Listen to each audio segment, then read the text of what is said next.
Coming up, should the permanent fund dividend be sustained? Governor Jay Hammond, how we know him well. But what about his wife, Bella? A woman of beauty, a woman of mystery, and much more. Certainly, of all those that I owe thanks to, she stands highest on the list.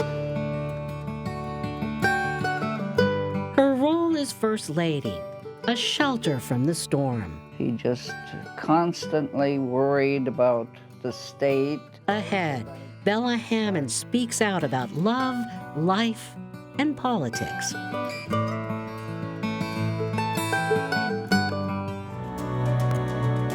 Alaska, where there are old triumphs, but also new frontiers, with challenges as great as the state itself, but a belief that the best is yet to come, bringing you the faces, the places, and the spirit of the last frontier. This is Frontiers with Rhonda McBride. Welcome to Frontiers. I'm Rhonda McBride. Some of you may remember the popular TV series Jay Hammond's Alaska, a magazine show the governor hosted after he left office, which featured stories about people all over our state. Although Jay's wife, Bella, did her best to avoid the limelight, we thought it was time to devote one of our programs to Bella Hammond's Alaska. And to do that, we had to fly to Bristol Bay, to Port Alsworth on the shores of Lake Clark, then take a boat 10 miles to journey deeper into the wilderness. The Hammond Homestead is about 180 miles from Anchorage, but there are no roads to get here. Jay Hammond called this the real Alaska.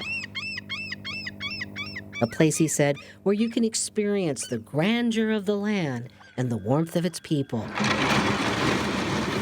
I love flowers. People like his wife, Bella, for whom this place will always be home.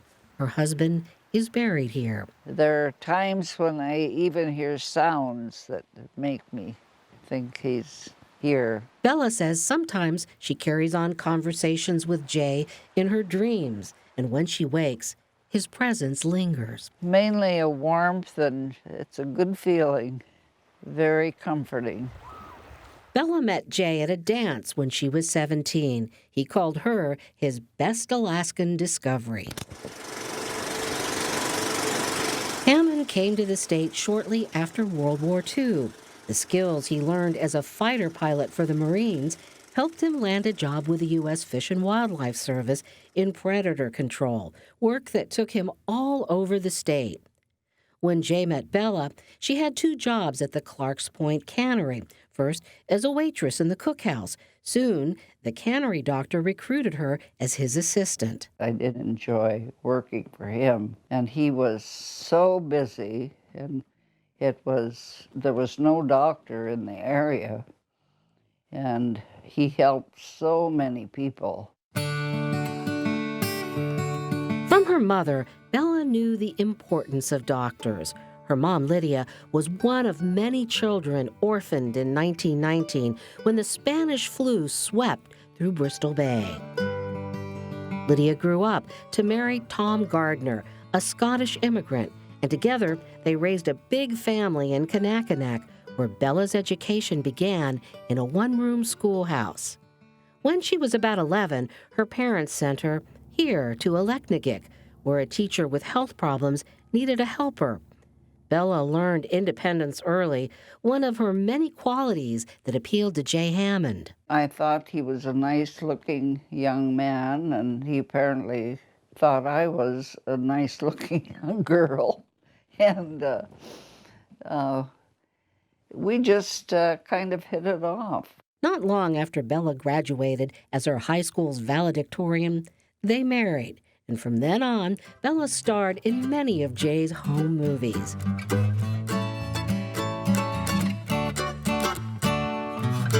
These images captured their passion for each other and the land, but also their fun-loving side, the glue that would hold them together. So one of the things that's said about Jay is that humor was his constant companion.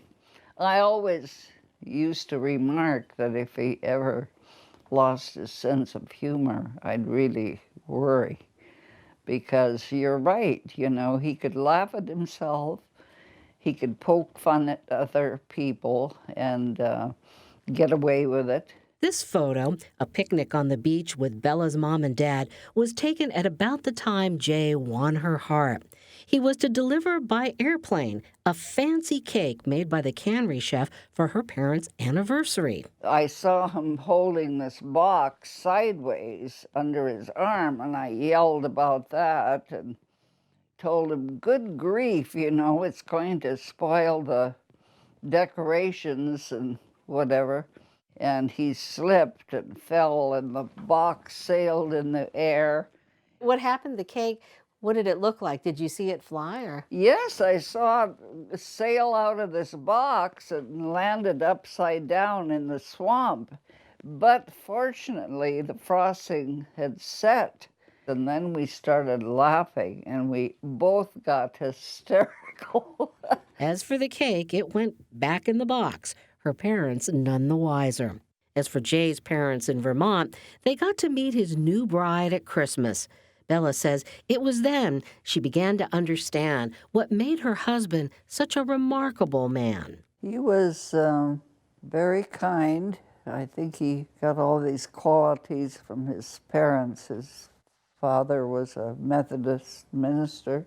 I remember Jay's mother saying one time, she said, if I didn't hang on to Morris's coattails, he'd go straight up to heaven, meaning her husband. It was from his mother, an English teacher, that Jay got his sense of humor and love of wordplay, which would come in handy for the future politician. But first, there was a family to raise. And there was that dream log cabin to build in the wilderness.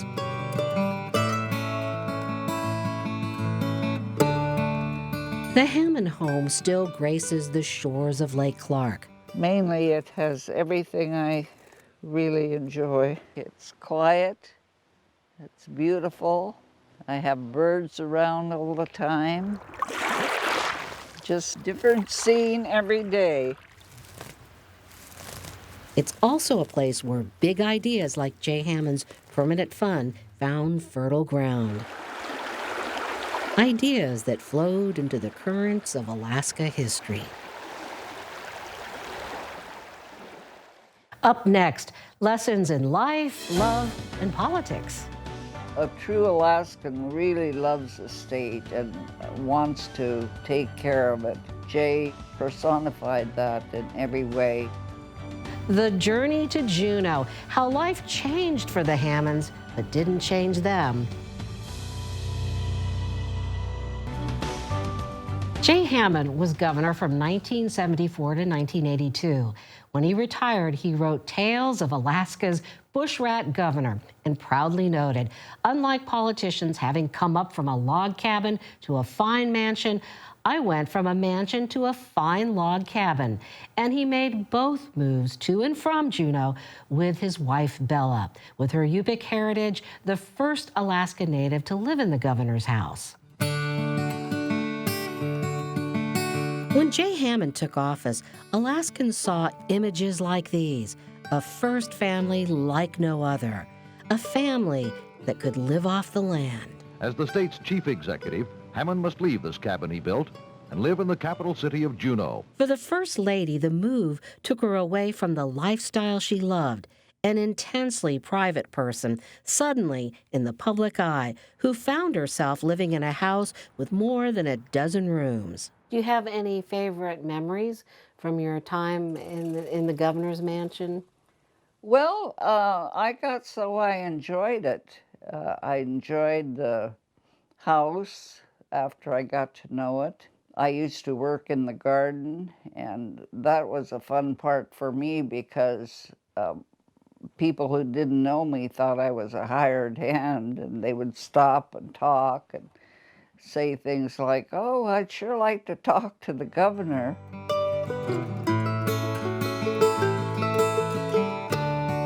But Bella made the transition to public life with grace and elegance. Did he ever come to you, with the issues of the day when he was governor? Well, yes, and in that area, a lot of times I would just not say too much because I thought he's carrying such a heavy load. He was always a worker. In fact, I think sometime he just overdid it and just didn't take time out for himself. He just constantly worried about the state and people, and it's just the way he was. And the worries were big. Hammond had to stay on top of the Trans-Alaska Pipeline, a mega project that brought massive change and a gush of state dollars his administration wrestled to control. You've got to remove the money, put it behind a rope where you cannot utilize it for flamboyant expenditures. The end result, the Alaska Permanent Fund Dividend Program, a legacy Bella Hammond hopes will remain intact. It has all been so positive, and it's a program that's needed. Alaska is a huge state, and a lot of these people live so far out in the bush. I always felt that Jay felt this way. It was for the people. Together, Jay and Lowell want to put government back in the hands of the people. Hammond and his Lieutenant Governor Lowell Thomas ran a populist campaign, but at the end of their first term, controversy broke out when Thomas, after a trip from Africa, said he disapproved of interracial marriage.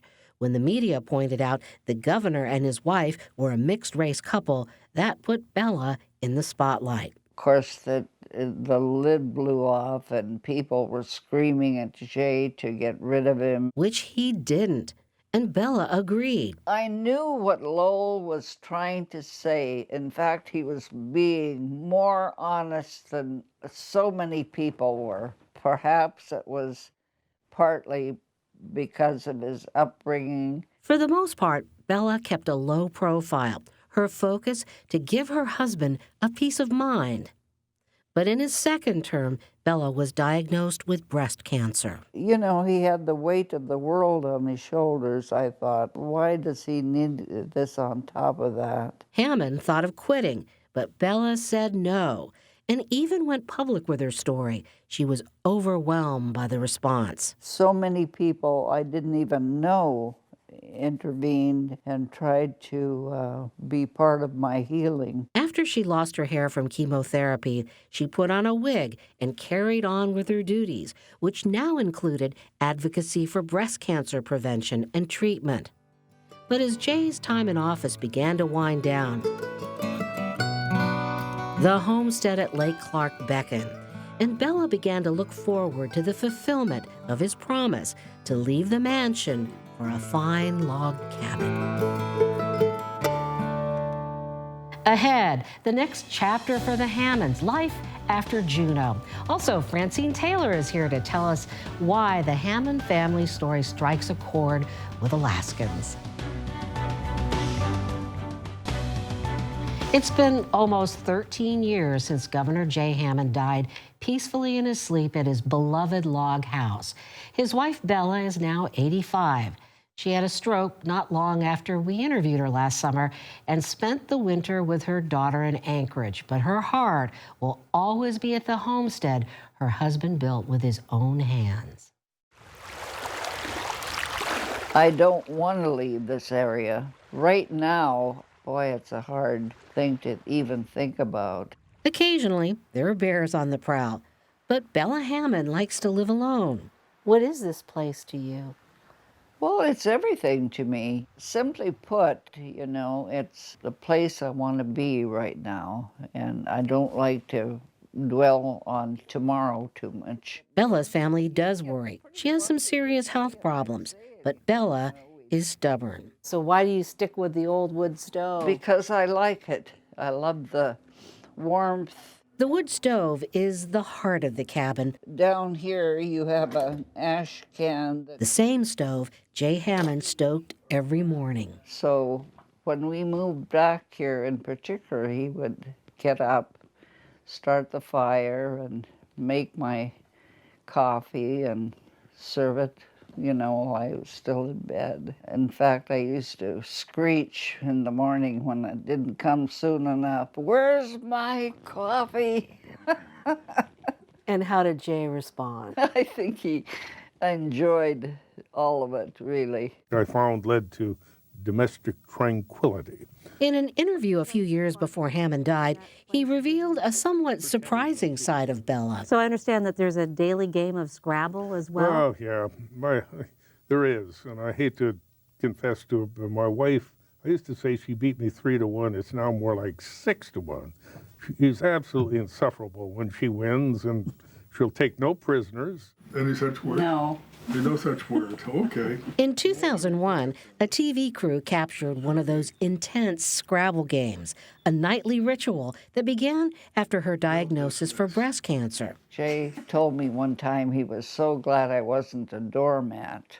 I don't know. I used to, I think, once in a while bring him down a peg or two. I'm sure he always thought he was smarter than me, and I used to chide him about that, and he'd lose game after game after game at times.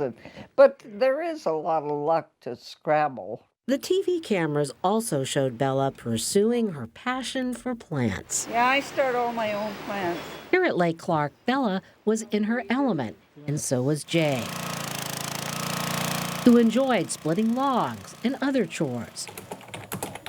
Jay also worked on his books, answered a steady stream of letters, and embraced the role of elder statesman. I like my solitude, and I think Jay did too.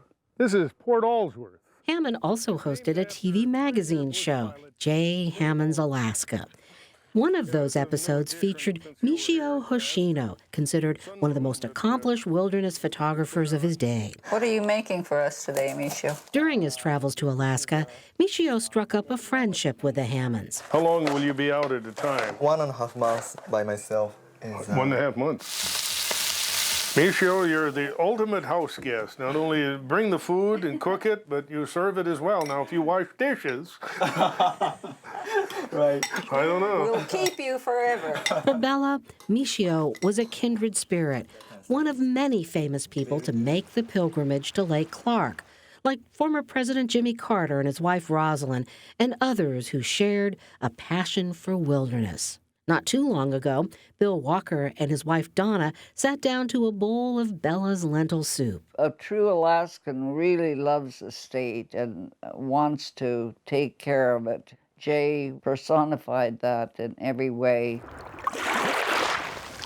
And for many, Lake Clark personifies the heart and soul of Alaska. And just a note, Michio Hoshino died in 1996. He was killed by a bear while on assignment in Russia.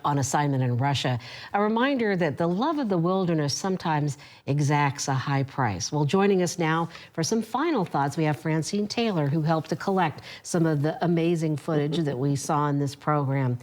You know, we saw this with Governor Wally Hickle's wife, as well as with Bella, that women in that time period were sort of seen and not heard. Absolutely. And it's too bad because after Jay died, Bella all of a sudden was out front with, campaigning in a sense for the issues that she cared about. Like Pebble Mine and also the preservation of the environment. Lake Clark was her home and Jay's. And so she picked up that banner and ran with it in her own style. She is a Bella person, not a Jay person, but she was convincing. She was intelligent and, tough. Yes. Tough lady.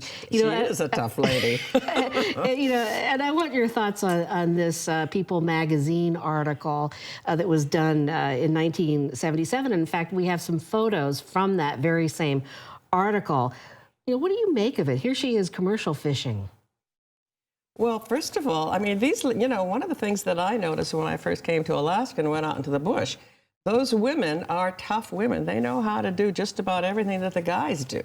And they have to in many ways, because if your man is out hunting, you're having to take care of the homestead or having to take care of the children, or, you know, you have a garden, you have, you know, all the things that go with a garden. It's the canning, it's the preserving, it's the whatever, you know, you have to be able to step in. So Well, they're tough. Well, I know that you didn't know Bella as well as you did Jay. No, I didn't. I met her a few times. I was charmed by her. And I also respected her because she spoke out, you know, at times when she needed to. But Jay had 3 daughters, Heidi, Dana, and then Wendy, who we didn't feature because she was the daughter from a first marriage. Right. And not part of the Lake Clark experience. But do you think the fact that he had 3 daughters affected his attitude towards women? Well, first of all, I think he loved women. So those were lucky gals, you know, lucky daughters, lucky Bella. And he was also a gentleman. He knew how to treat women well, and women loved it. In other words, he was old style, you know, so this was a respectful kind of thing. And I think he appreciated, you know, Bella was a partner. The both of them, you know, lived that life. So he had respect, I think, for women, and women knew it and felt it. Well, when we look at all this footage and think of things that have come down since then, you almost feel like there's a reverence for the Hammonds. Well, I think it's a respect also, I think, for them. For first of all, they were a wonderful example of people living in bush Alaska.